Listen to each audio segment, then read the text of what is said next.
There are three basic positions in relationship with reality, and the first is the childlike state of sympathy. Now, sympathy, or the unconditional acceptance of a child, is the best position when entering a new ecology, a new environment, because we don't know anything about it, but we know that the inhabitants of that environment are not dead yet. And that's a step up from all of the inhabitants in that ecology that are dead. Because in the evolutionary process of the planet and of the species, the vast majority of everything that nature has created is now dead as animals, as human beings iterate and evolve. And so sympathy, accept and copy what other people are doing. Learn from nature. Learn what works. Now, the next step is equally important because it's how nature begins the process of evolution. And every human being in the history of humanity is an innate part of life, an innate part of nature. And nature's basic program of creating the entire multiverse from something less than the size of a pea. Isn't that incredible? Nature, whatever nature is, whatever life is, has not only created the entirety of this planet with all of the billions upon billions of species for billions upon billions of years. Nature has created more than 1 billion life-potentiated planets in the known sectors of our universe alone. Just in our galaxy, in our little tiny place in the entire universe, in the entire multiverse, there is an estimated 1 billion planets capable of giving birth to our kind of life, let alone all the other forms of life there might be that we don't know. So, out of nothing, life has created everything that we know, everything that we can know, out of nothing. Now that's a pretty good run of it. It's a pretty good protocol for success. Because if we could create just one planet out of the matter and energy contained in a pea, that would be a pretty phenomenal accomplishment. Life has created trillions upon trillions of large objects in relationship with other large objects in a fascinating pattern and in a fascinating identity called the universe. And so it's worth understanding our role in that drama, and also how does nature do it? What's the core program? And basically what nature does is it creates one thing, and then it divides. So it creates something and divides. And then those things that divide relate to one another and form a third energy. It's called life. It's called childbirth. Nature creates diversity, and then as that diversity of energy in a pattern, in a formation, interacts, it creates a third pattern of energy in the synergy between the two. And nature does that a lot. And then these patterns of energy relate to one another. And one of the forms of relationship is competition. To compete in Latin is to draw out, compete, to bring out the best in the partner. If you're playing tennis, you want to play with someone as good as you are or a little bit better, and they'll help you, they'll stretch you into your game. If you play tennis with someone who's terrible, you can actually get worse after playing a few terrible games of tennis. And so other patterns of energy are in competition. And the challenge is to win. And nature is, of course, the biggest winner. I mean, it goes without saying, in the history of the universe, nature is the biggest winner. Because nature took this and made it into everything that we know and everything that we can know. Because 99.999% of nature, of life, is not only unknown by us, is not only unknown by anyone, by any human being on this little dot of a planet. It's unknown. Nature is so big that we don't know what we don't know. That's pretty big. And that's nature's creativity. That's life winning at the game of creating something out of nothing. It's a magical tapestry.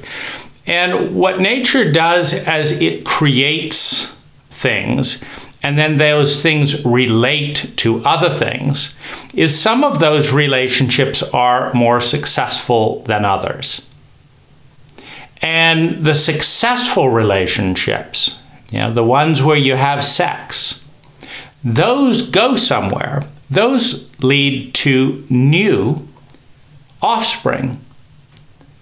Winning is rewarded by new life. And that which is new further creates and iterates and becomes something new again. Now, when nature sends out 1,000 dandelion seeds, and nature is the epitome of abundance, because, you think of it, the entire universe out of nothing. Just creating a city out of nothing would be a phenomenal accomplishment, but billions of life-affirming planets, it's mind-bogglingly creative, it's mind-bogglingly sustainable and successful. Because, talk about sustainability. If nature was pulling a fast one, putting on an act, and things all collapsed within the first billion years, nature burned out, went bankrupt in the first billion years, then we and our species and everything that we've known on our planet doesn't get to exist. But nature's just getting started. Where will nature be not 25 billion years from now? Because that's how old we estimate things to be, 25 billion years. Now, if nature can create a universe with less energy, with less mass than the size of a pea, in 25 billion years, where will nature, where will life be? Where will all those billion planets be? 1 trillion years from now. When we look at the exponential curve of growth and technology in the last 100 years, where will life be? Where will nature be? Not necessarily on this planet, but in the universe in 1 billion years. What else might nature be up to if she can create the entire universe out of less than a pea in 25 billion years? What if she pulls another universe into existence in the next 25 billion years, and another one out of a hat in another 25 billion years. Where will we be in 1 trillion years? What's life's game? You see, and a dandelion, one dandelion, can produce 1,000 seeds. Well, that's sustainability for you. You want to invest and make $1,000 for every dollar you invest? Be a dandelion. Now, 80% of the dandelion seed goes out and is relatively normal. It's a copy. But then there is a small percentage, 10, 20% perhaps, that has mutation, that has iteration, that is an experiment. Let's see if we change the seed a little bit this way and a little bit that way and a little bit this way and a little bit. Let's see which ones improve the track record for the dandelion. That's nature's game. Experiment. It's a little bit like Google. Google takes 20% of an employee's hours and says, go out and play. Try new things. Invent something. And if it's good, you'll be surrounded by competent, innovative people and get to bring that into the world.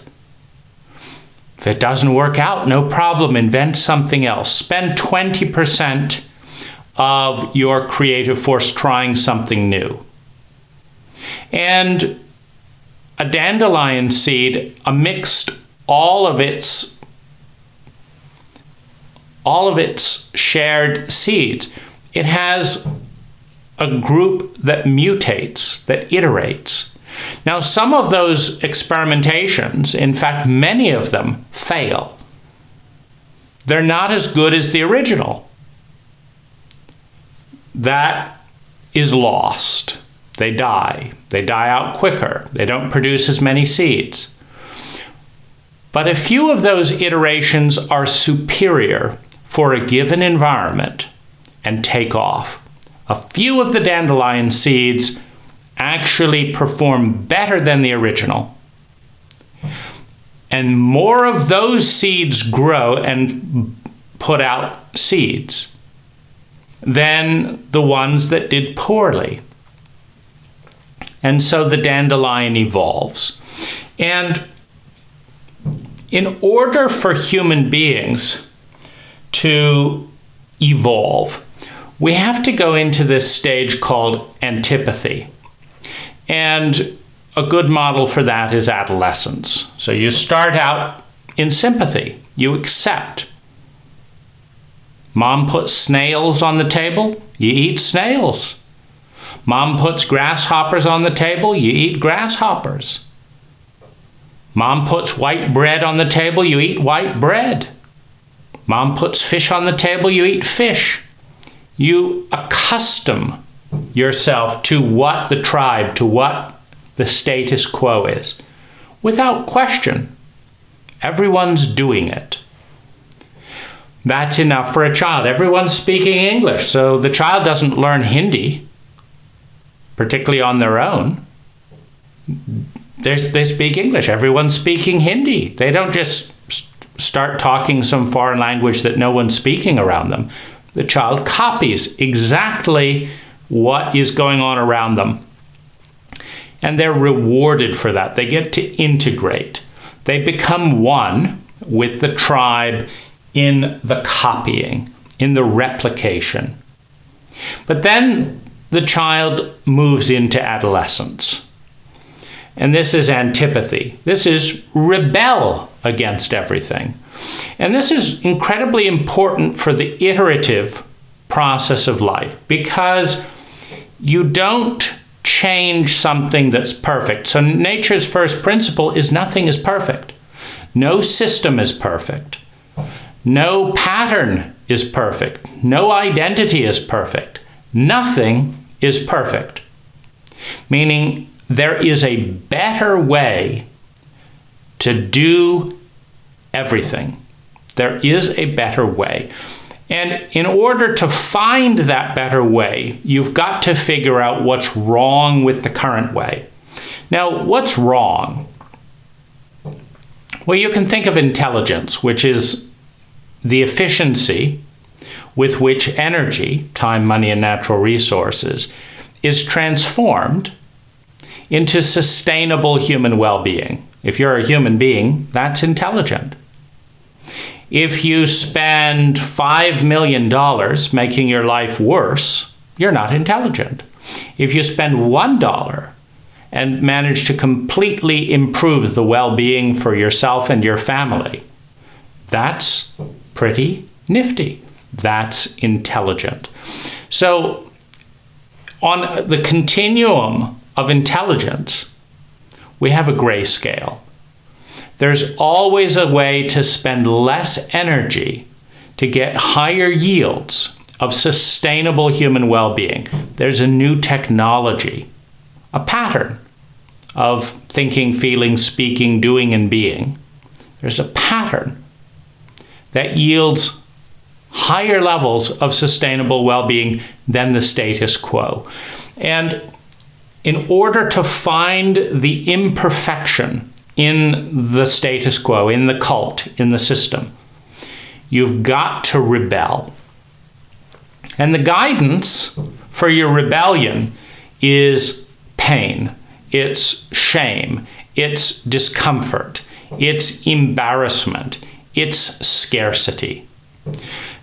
The adolescent rebels not because their childhood was perfect, but because it was flawed.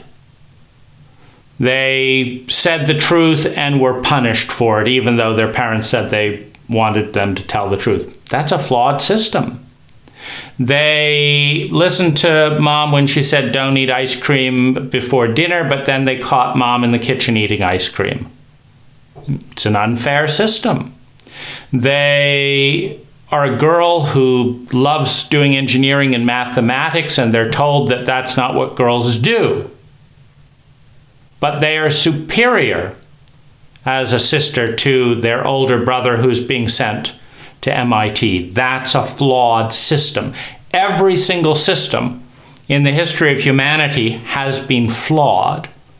And it has been children going helplessly through a system surrounded by giants that detect the flaw.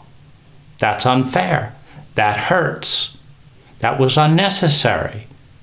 You didn't spot when I was telling a lie, and now you don't believe me when I'm telling the truth. That is incompetent. And that's what the adolescent rebels against. The antipathy of throwing it all out. This is fucked up. It's not fair. It's inefficient. It's dumb. It's stupid. It's boring. It's pathetic. It's lame. And it is. It absolutely is. All of those things. And the adolescent can tell you why. That's so dumb. This is this. The principal says, but look at him looking at the breasts of the 16-year-old. The 15-year-old can tell everything that's fucked up, hypocritical about the system.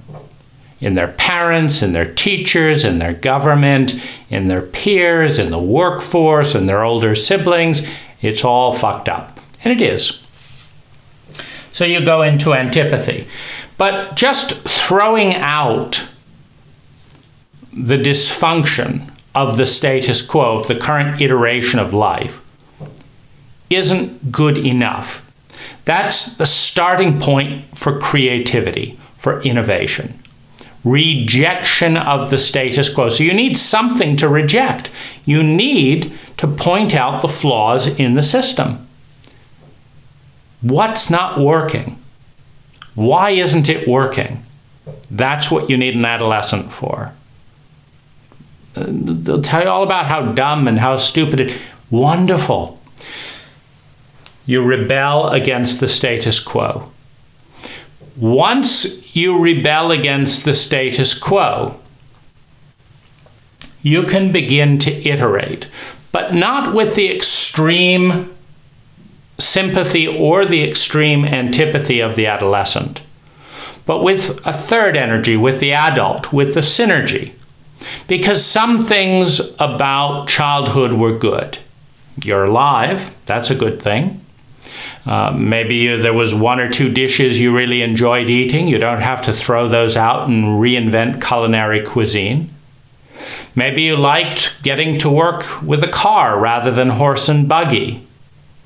But the car is gas, is diesel, it's noisy, it's smoggy. And so the iteration is to move towards an electric car that's quieter, that's safer, that has a lower center of gravity, that's less expensive to operate, that produces less damage to the environment. So you move towards something better. You take the good parts of the child and you throw out the bad parts identified with the adolescent to create a third alternative, a synergy. Synthesis. And so if you and the reason for that is that if you throw out everything, meaning if I throw out everything, I've got to be throwing out the English language. That's a technology. So suddenly you can't hear me. There are plenty of flaws with the electrical grid.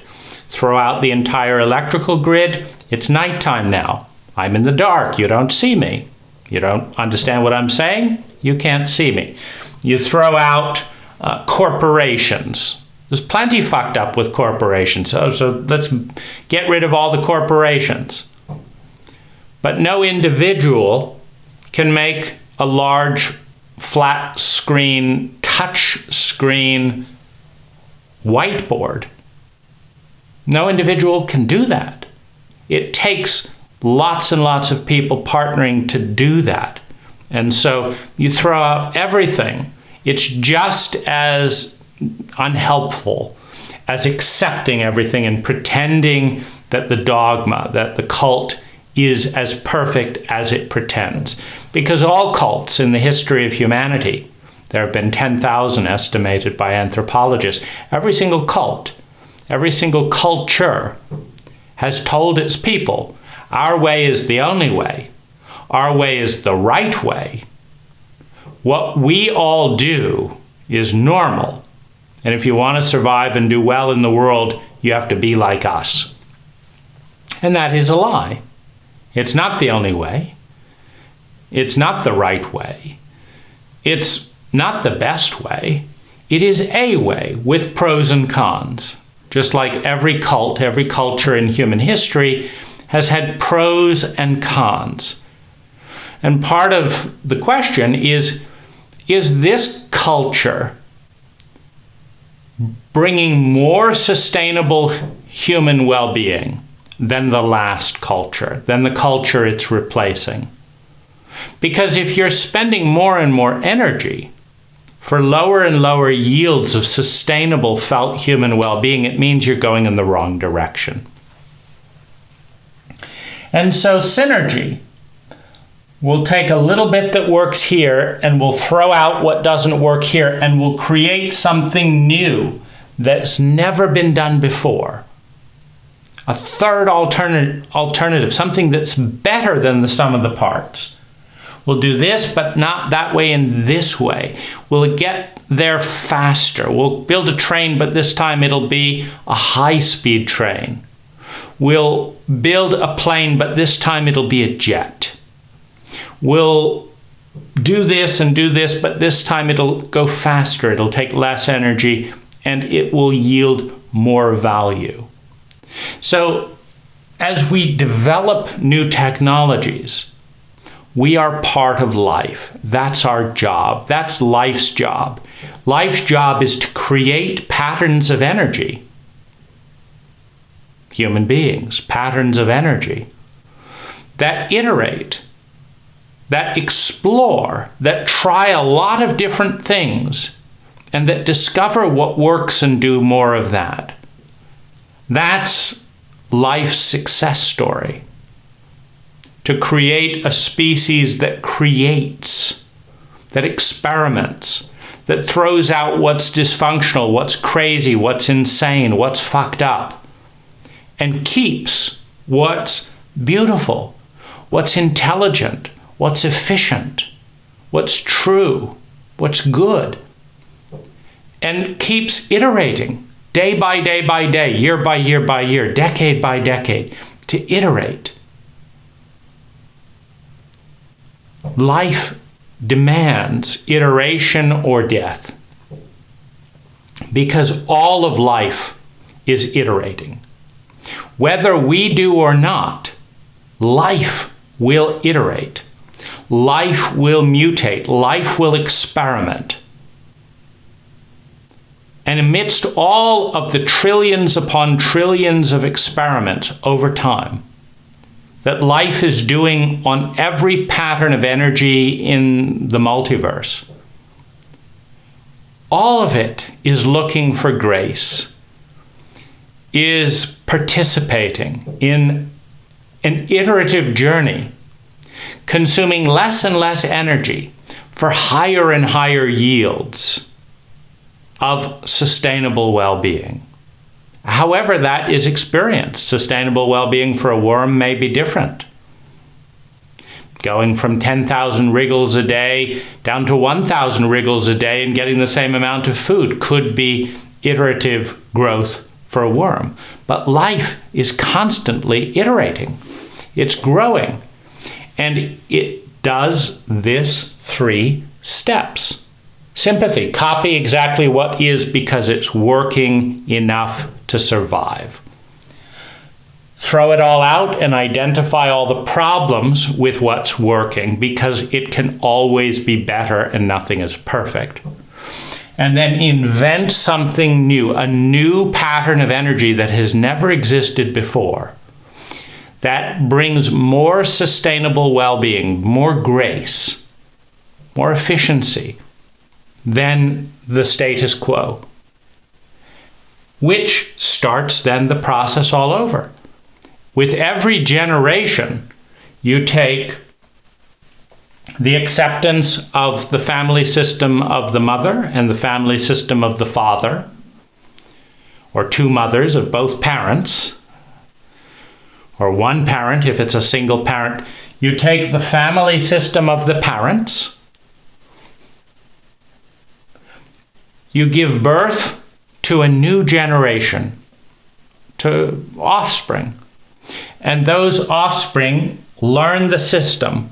This is how we did it in my family. This is how we did it in my family. This is the way it is in this house. Don't talk back. Do what you're told. Da, da, da. Learns the system.